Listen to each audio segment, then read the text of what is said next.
انسان کے بچے بن جاؤ. یہ خطبہ ایسا ہے, آپ نیٹ پہ لکھو اس کا ترجمہ آ جائے گا. پنڈت جی کے الفاظ لکھو تو نیٹ بولے گا پتہ نہیں کیا بول رہا ہے بھائی, تو میری کچھ سمجھ میں نہیں آ رہا. صحیح ہے نا.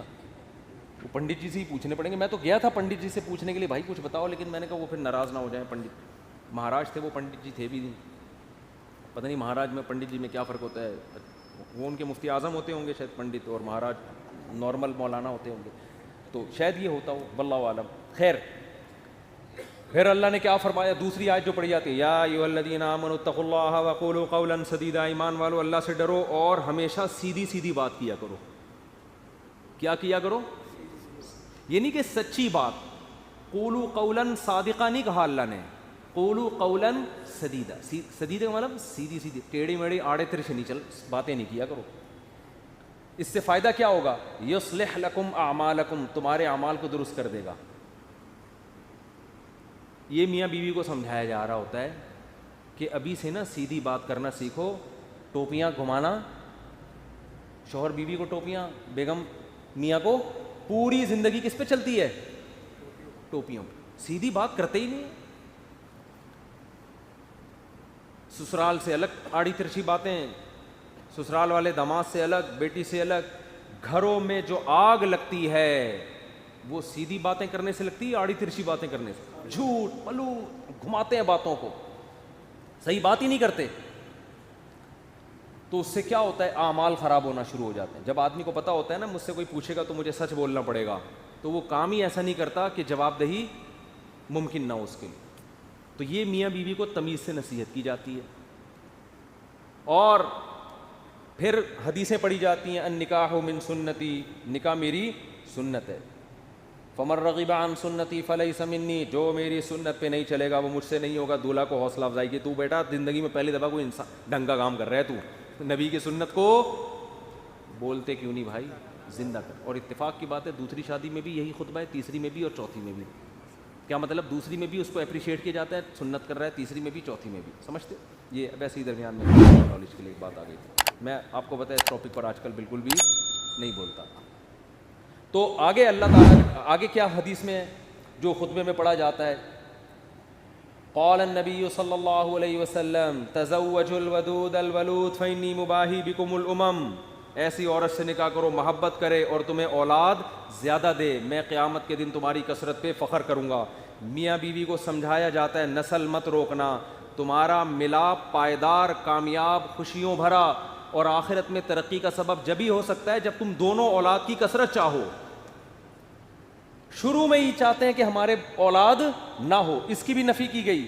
اور کیا پڑھا جاتا ہے خطبے میں, وقال النبی صلی اللہ علیہ وسلم تزوجوا ولا تکونوا کرہبان النصارى, نکاح کرو عیسائیوں کے پادریوں کی طرح نہ بنو. میں بھی جب قلات میں گیا نا, 2 مہاراج سے ملاقات ہوئی, دونوں کی شادی نہیں ہوئی تھی. ایک تو ینگ تھے ذرا, دوسرے تھوڑے ایجڈ تھے, ان کا انٹرویو نہیں آیا. تو وہ بھی نہیں, اتنے بڑی عمر کے ہو گئے, ان کے بچے گھوم رہے ہیں وہاں. میں نے بار بار پوچھا یہ بچے آپ کے ہیں؟ کہہ رہے نہیں میرے نہیں ہیں. پھر میں نے پوچھا یہ بچے آپ کے ہیں؟ کہہ رہے میرے نہیں ہیں. بھائی میں نے تو شادی نہیں کی. ایک دم میرے شوق ہوا, میں نے کہا بھائی مہاراج کیا کر رہے ہو. اس میں پرانے کوئی ڈائلاگ یاد ہے نا, وہ مہاراج اس طرح کے ایک دم اسٹائل سے آتا تھا, وہ مہاراج تم میرے منہ سے ایک دم مہاراج آپ اپنی ایج دیکھو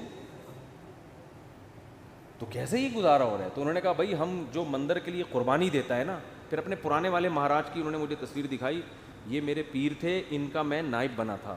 تو جو اپنے آپ کو مندر کی خدمت کے لیے وقف کر دیتا ہے, شادی نہیں کرتا کہ بس مندر کی خدمت ہی کرنی ہے, وہ پھر اس مندر کا مہاراج بنتا ہے. تو ان کا مذہب ہوگا, میں ان پہ طنز نہیں کر رہا, وہ ان کا جو مذہب ان کو سکھاتا ہے. میں نے ان سے کہا لیکن مجھے تو موقع مل گیا. میں نے کہا آپ کا مذہب آپ کو یہ کہتا ہے کہ آپ شادی نہ کریں, ہمارا مذہب ہمیں یہ کہتا ہے کہ من رغب عن سنتی فلیس منی. نبی نے فرمایا جو نکاح نہ کر کے میری سنت سے اعراض کرے گا اس کا مجھ سے کوئی تعلق نہیں. اور حبب الی النساء والطیب, نبی نے فرمایا دنیا میں 2 چیزیں محبوب ہیں, ایک نکاح کی کثرت اور ایک خوشبو. تو ہمارے نبی تو بالکل اس کے اپوزٹ چلے ہیں, بالکل اس کے برعکس. تو یہ نہیں کہ نکاح کرنا ہے, کثرت نکاح کی ترغیب ہے. میں نے کہا ہم تو رہبانیت کے بالکل اگینسٹ چلتے ہیں. تو مجھے اس وقت وہ حدیث سمجھ میں آئی کہ آپ عیسائی بھی یہ کرتے تھے, پادری, نکاح نہیں کرنا. تو ہمارے نبی نے فرمایا تم نے ان کو فالو نہیں کرنا، نہ ہم تو کثرت سے. تو مجھے لگ رہا تھا وہاں بیٹھ کر کہ یہ جو مہاراج ہیں وہ مہاراج کے چہرے پر نا افسردگی کے آثار تھے. یہ پہلے والے جو مہاراج جن کا انٹرویو آیا یہ تو پھر بھی ینگ تھے تھوڑے سے اچھے صحیح. دوسرے والے مہاراج افسردہ گھٹنوں میں بھی پرابلم، کچھ مسائل بھی تھے بیماریوں کے. تو میں مہاراج سے ریکویسٹ کرنے والا تھا کہ کر لیں شادی، یہ مسائل آپ کے نیچرل لائف کا کوئی آلٹرنیٹ نہیں ہے. مندر کی خدمت شادی کر کے بھی ہو سکتی ہے. اب شادی کی ہوتی یہ بچے آپ کے ہوتے ہیں، یعنی اسی جیسے ان کو لگا دیتے مندر کی خدمت پہ. اگر آپ کا یہ نظریہ ہے، میں ترغیب نہیں دے رہا ہوں ان کو، کیا خیال ہے؟ جیسے ہمارے بیٹے ہیں تو میری خواہش ہے کہ یار وہ بیٹے عالم بنے، اللہ خواہش کو پورا کرے. مہاراج میں جو باتیں آپ سے کر رہا ہوں آپ تنہائی میں بیٹھ کے ان باتوں پہ غور کریں. اب اللہ کرے اب تک کر رہے ہو غور. چکر میں تو ڈال دیا ہم نے، مہاراج کو ہم نے چکر میں ڈال دیا. مہاراج اب بیٹھ رہا ہوگا یار مسئلہ کیا ہے بات تو صحیح کی بندے نے، زندگی بھی برباد کر دی. پھر میں نے مہاراج سے بھی کہا، میں نے کہا یہ بھی دیکھ لینا کہ آخرت میں اس شادی نہ کرنے کا کوئی ثواب بھی ملے گا. ایسا نہ ہو کہ نہ یہاں کے رہے نہ وہاں کے رہے. قرآن کہتا ہے الذین ضل سعیہم فی الحیاۃ الدنیا وہم یحسبون انہم یحسنون صنعا. قرآن کے الفاظ ہیں. بھائی ہندو یہ نہ سمجھیں کہ میں تو اسلام کی بات کروں گا نا، آپ کا مذہب اگر یہ کہتا ہے تو ٹھیک ہے بھائی آپ اس کو فالو کریں، آپ کو نہیں سمجھ میں آ رہا تو ہم کیا کہہ سکتے ہیں. لیکن ہمارا جو مذہب ہے وہ ہمیں کیا کہہ رہا ہے؟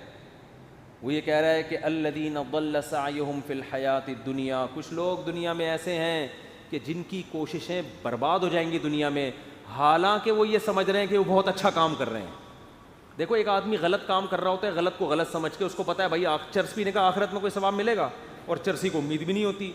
وہ کہہ رہا ہو یار مجھے پتہ ہے آخرت میں بربادی ہے لیکن اب مزے اڑا لوں تھوڑی دیر کے. ہیروئنچی کو پتہ ہے آخرت میں بربادی ہے مگر مزے اڑا لو. زانی کو پتہ ہے آخرت میں بربادی ہے مگر مزے اڑا لو.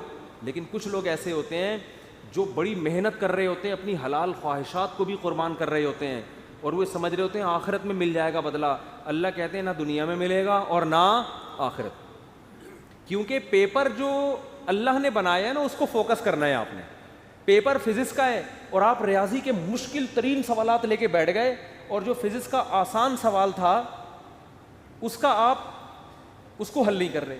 کیمسٹری کا آسان سوال تھا پانی کا فارمولا کیا ہے، ہائیڈروجن ڈائی آکسائڈ ہے نا، یہ بہت آسان تھا.